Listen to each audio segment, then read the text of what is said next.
It's time to take your business to the next level, the boss level. These are the premier business owner strategies and successes being utilized by the industry's top talent today. Rock your business like a boss, a VO boss. Now let's welcome your host, Ann Ganguza. Hey everyone, welcome to the VO Boss Podcast. I'm your host, Ann Ganguza, along with my illustrious special guest co-host, Ms. Pamela Muldoon. Hey, Pamela. Hi, Ann. How are you, illustrious. Pamela? I'm good. Yes. I'm even better now that I'm illustrious. You are Thank illustrious. Well, well, I will say, though, that the past, week has been, well, gosh, who am I kidding? The past, since the beginning, 2020. Yeah, and it's not even 6 months old. Yeah, 2020 has just been a year. You can just end right there. It's just been a year. It's just been a year, exactly. In 6 months and 5 months. I think that in the past couple of weeks, there's just been a lot of unrest in addition to the coronavirus with the Black Lives Matter, movement, and just unrest in general, politically, all that stuff. So I wanted to talk a little bit today about about businesses and taking a stand. Taking a stand, and maybe the price of taking a stand or the cost of taking a stand to your business, or even if that matters, right? Sure. But just taking a stand as a business entity, what does it mean and how can it affect you? Because I'll tell you what, I know that I typically very quiet on social media. I have always said, don't get into government, don't get into politics. Right. Or, don't get into government, politics, or religion when you're talking on social media, because your potential client might, be seeing that, and it might, you might lose business because of it. But I'll tell you what, the combination of, and I think you mentioned to me earlier, the perfect storm, which has led to all of this unrest, I think has really gotten people to think differently about taking a stand. I mean, I posted something in one of my Facebook groups for Black Lives Matter, and I was thinking of it in a simply humanitarian way, just to be a good human, and this is how I feel. And it all of a sudden turned into political comments galore on the thread. And I had some people saying, thank you for taking a stand. And for me, I was like, wow, I wasn't even thinking of it that way. I was just... Little did you know you were being this activist, Ann. Little did I know. I was just thinking I was being a good human. So right. I don't know, Pam, what are your thoughts on, and I know that you work with a lot of different companies. What are your thoughts? And I've seen other companies come forth and take a stand on this. What is your thought? I think it's an important time, right? And it's interesting that we have found, kind of to what you're alluding to, that you were brave. There's this perception that there was bravery around supporting humanity. What does that say about just life in general right now? Just the way things have kind of percolated over the past few years, right? So it's interesting that we find the idea of equality or just simply treating people as human to be a political statement. And unfortunately, for some, it really is, it falls into that category, though that wasn't your intent, right? No, and it's interesting that you said it wasn't even thinking that when I posted Black Lives Matter in my group. It wasn't even that. It was just, oh, for goodness sake, people. Of course. Yeah. This is important. And how can it not be? And I literally, call me naive. People that know me, I've never, ever in social media expressed a political point of view or a religious point of view, just because I've always cautioned people about that. And, for me, I don't mind taking a stand when it comes to being a human being. And I don't know, Pamela, do you think that the events have led up to this, where businesses are now reconsidering because of, there's just been a lot of things happening in 2020 that I think people's emotions are just... How your company approaches morals, ethics, and values, I think, are becoming more of a forefront issue than ever before, right? And we touched on this in a previous episode a little bit when we were talking about the coronavirus effect on branding and companies and marketing. And even then, there was already a sputter of this with how the payouts were being dealt with, right? The size, certain companies were getting the payouts and the backlash they were getting, et cetera. So the value conversation started to kind of percolate with that activity, if you think about it, right? And then this comes to the forefront, this horrible incident of, George Floyd's murder in Minneapolis. And I'll be straight up honest honest with you, Ann, I'm from Minnesota. I lived in Minneapolis for over 25 years. In that area where the first Target started on fire, I lived there for a year and a half.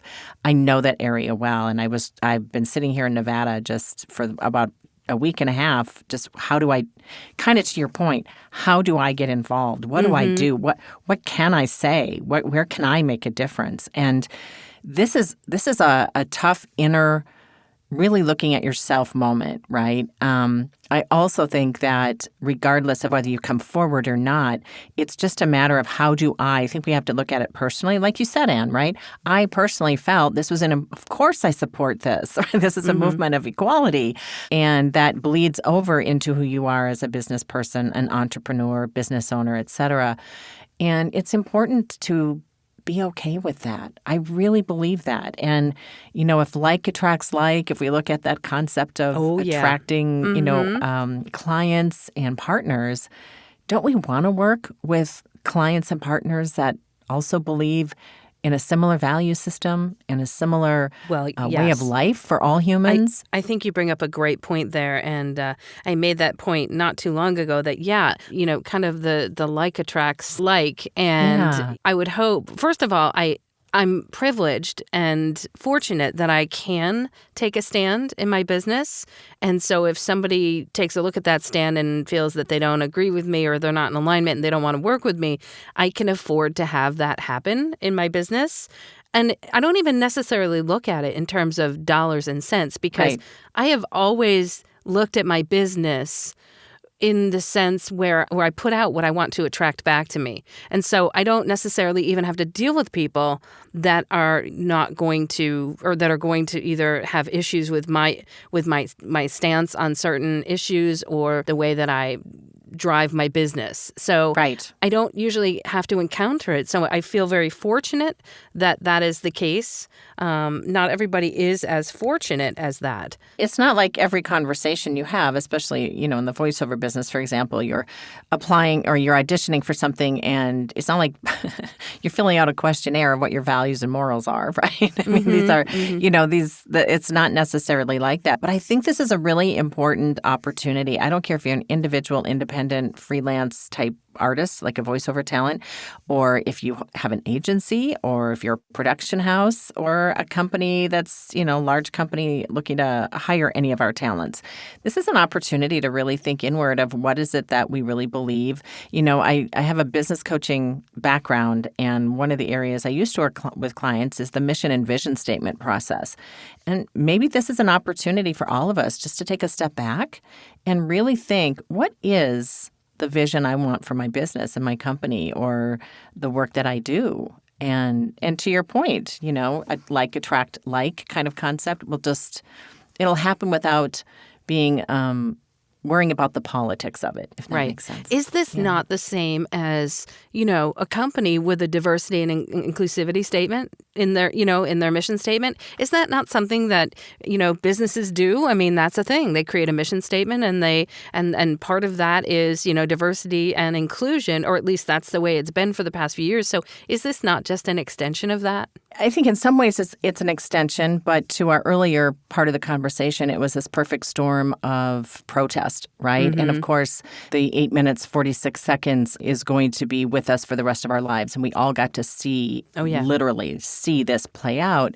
And it changed people. I know it changed me. It changed people. Yeah. And that's not a bad thing. Right, Anne? I mean, it's horrible what happened, but this act is going to, remember when the Black Lives Matter movement was happening earlier in the decade, right? There's something different, right, about this time. And part of that, we talked about the COVID or the coronavirus piece. When you've got millions of Americans unemployed, they have a little more time on their hands to get involved and to be involved. And I think that's why we've seen so much with the length of it. When we're moving into going to be the third week by the time we're recording this. And it's forcing all of us to relook at our own American history and look at discussions and watch. It's just changing. And we were deciding whether this is really taking a stand, right? I want to touch on that a little bit because, taking a stand is a powerful statement. And I think because of the intensity of this moment, it fits. At the same time, your intention was not taking a stand. You were being a human being. Yeah, exactly. Right? Yeah, there was no political motivation at all in terms of that. And it's funny how it turned into that. And I had I also had a second, another post that I had put on my own personal timeline. And then also that became very political. And I kept trying to tell people on my thread, this is not political. This is not political. And ultimately, I had to take the thread down because it became political. And so whatever stance I ever had that said, no politics or religion, it happened. And I was okay with it because for me, I think, now things have shifted for me as well. I mean, they always shifted. They've been evolving and shifting for a while, but I think this was yet another evolution in my business where I am making adjustments in terms of what I'm okay with, what I'm putting out there, and the people that I'm going to be working with. And I think it's okay. I mean, at the end of the day, we all have to look at ourselves in the mirror and decide how we're going to be a participant. And, exactly. For me personally, I tend to get in the mix kind of person. My son actually lives just a few blocks from where all the initial rioting happened. So I didn't sleep at all that first week. And he's in Minneapolis, I'm in Nevada. And the reason that's kind of important to this conversation is I joked with him, about a week and a half later, I said, it's probably a good thing I wasn't there because I would have been in it too. I would have been in the mix too because I do, my heart is right there with them. And so I've been struggling here sitting in Nevada with, I'm not in the mix, so am I still moving forward? So I think that's where having a business and how we start to treat or change or associate with values and morals of others inside of what we do as a business owner, that's a way for us to also move forward in a positive way and to help make change. Absolutely. And I think that what is wonderful about this in terms of that can be incorporated in the business is the educational component of things. Yes. I have always been on a platform for education. I think it's in my blood. It's who I am. And I think that moving forward, this is super educational, and I'm committed to doing my part to help educate regarding the issues that I'm going to, I guess, take a stand or believe in. Absolutely. I mean, what else can I say about it, really? For me, if I didn't get business because of it, that's okay. I'm absolutely fine with that. And I am all for moving forward and progressing forward and educating and evolving. Absolutely. I think what you intended as just, and I don't want to minimize it by any stretch, as just a simple statement of solidarity, basically, and it may have turned into something political. Remember that those that made it political, to them, it was a political statement. Yeah. And it may say more about their reaction to it than it does about your intent. Absolutely. Absolutely. Yeah. That's, it is what it is. People have their opinions. But I think the idea of our country, our world moving towards any form of equality, and that we as human beings should all be treated equally, to remove that as a political idea and have it be just a human societal way of life. What a wonderful world that would be. Right? Absolutely. So moving forward in terms of, we have been talking about content marketing. Do you feel that it's necessary, or do you think, what are your thoughts about how to incorporate this into our business if it is, taking a stand, or is it something that we need to put into play and make visible to others? Or is it something that sits on a mission statement on our website maybe, or maybe not at all? What are your thoughts? I think about this a lot because you don't want to just follow what everybody else is doing and then it just doesn't mean anything anymore, right? And I think that's the danger of just the statement. We've seen in the last, I think especially was it Blackout Tuesday, right? That happened. We saw a lot of companies putting out statements around inclusiveness and their stand, and they believe that equality is X, this and that, all those different things. And I think those are important, at least in terms of putting something out. The bigger question is, and I think we're seeing this as leaders are asking the question, words are one thing, but actions are something altogether different, Absolutely. Right? So in terms of content, some of the ways that I've seen organizations approach this is, for example, if you're a podcast host, really including different points of view. Maybe you didn't do it consciously in the past. Again, like attracts like, right? Maybe you didn't do it consciously in the past, but that's one way I've seen a number of different businesses and brands who have, say, a podcast out there and bringing in inclusive language, inclusive guests, those types of things. Right. Which we have done. And actually, one of my next series is going to be incorporating some of that in terms of giving a platform, an educational platform. So that is my intent and my desire and my commitment to do that. Yeah. And moving I forward. think it's those activities, right? It's those small little steps forward. It doesn't mean we were intentionally not doing that before, but our eyes have been opened in a different way. So now we get to intentionally include and ensure that we're being much more 360 degrees with what we do versus just 180, right? And things like that. And I've also seen conversations with brands speaking about, ensuring that their partnerships, because content includes a lot of partnership opportunities as well. Their partnerships fall in that same line, right? Looking for inclusivity and finding ways to incorporate those conversations. I think the jury is still out in terms of how content is going to continue this. I think our hope is that we don't just do it now and then 3 months from now it starts to kind of, how we get, it's kind of like working out. We go back to our old routine, right? Yeah.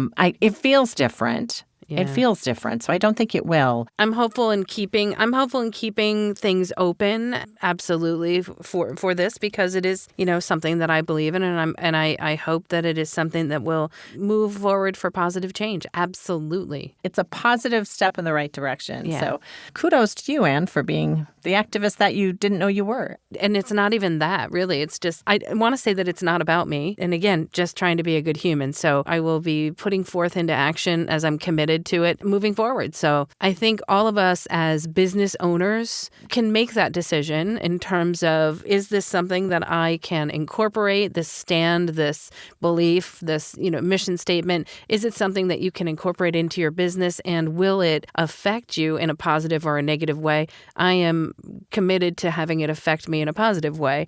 And I think that if we move forward with that attitude, it can help us. And to your point, positive way, every little step is a step forward. It doesn't have to always be this big, expansive change in our business or in how we decide to lead our companies. It's those small steps that incrementally will make a difference, for sure. Yeah. Well, thanks, Pam. I hope all of you bosses out there, feel empowered to be able to take a stand in your business and have it move forward through positivity, love, and education. And great discussion, Pamela. I mean, we could go on forever on this one. Well, I think it touches all of us in a different way. So I think it's important, and I'm glad we had a chance to just spend a little time with it today. So thank you. Okay, everybody, go on out there, take a stand, be a boss, and we love you, and we'll see you next week. Big shout out to my sponsor, IPDTL. You too can communicate and connect like a boss, and find out more at ipdtl.com. All right, guys, have a great week, and we'll see you next week. Thanks. Bye. Bye. Join us next week for another edition of VO Boss with your host, Ann Ganguza. And take your business to the next level. Sign up for our mailing list at voboss.com and receive exclusive content, industry revolutionizing tips and strategies, and new ways to rock your business like a boss. Redistribution with permission, coast-to-coast connectivity via IPDTL.